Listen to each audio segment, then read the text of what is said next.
So almost 20 to 25% of all the delivered mothers, அதாவது 120லேருந்து 25 பேருக்கு இந்த போஸ்ட்மார்ட்டம் டிப்ரெஷன், அதாவது ஒரு மாதிரி depression feeling immediately after delivery, lasting for 3 to 6 months after delivery, இதைத்தான் நம்ம போஸ்ட்மார்ட்டம் டிப்ரெஷன் சொல்கிறோம்.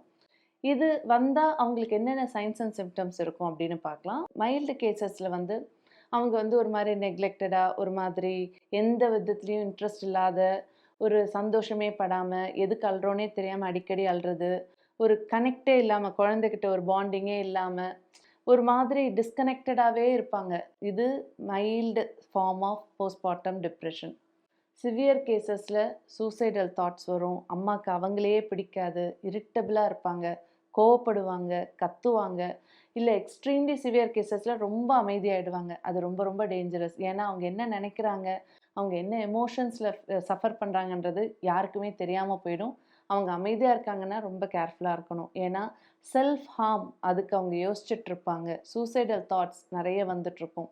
ரெண்டாவது, குழந்தைய ஃபீட் பண்ணணும், குழந்தையோட பாண்ட் பண்ணணுன்ற இன்ட்ரெஸ்ட் சுத்தமாக போயிடும். ஸோ கண்டுக்காமல் விட்டுடுவாங்க. குழந்தைய அவங்களோட தனியாக விடுறது தவறு. இதனால தானே I am going through this அப்படின்னு ஃபுல் ரீசனே குழந்தை தான் நினச்சிட்டு குழந்தைய ஹர்ட் பண்ண ஆரம்பிச்சிடுவாங்க.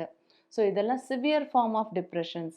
ஸோ இந்த மாதிரி உங்கள் வீட்டில் நியூவாக அம்மாவாக இருக்கிற யாராவது ஒரு விமன், அதர்வைஸ் நல்லா தானே இருந்தா, ப்ரெக்னென்சிலையும் கலகலான் இருந்தாங்க, பிஃபோர் ப்ரெக்னென்சியும் she is a very cheerful person, ஏன் இப்போ திடீர்னு ஒரு மாதிரி பிஹேவ் பண்ணுறா அப்படின்னா, தயவு செய்து ஃபேமிலி மெம்பர்ஸ் அதை புரிஞ்சுக்கிட்டு கொஞ்சம் அவங்கள பத்திரமா பார்த்துக்கணும்.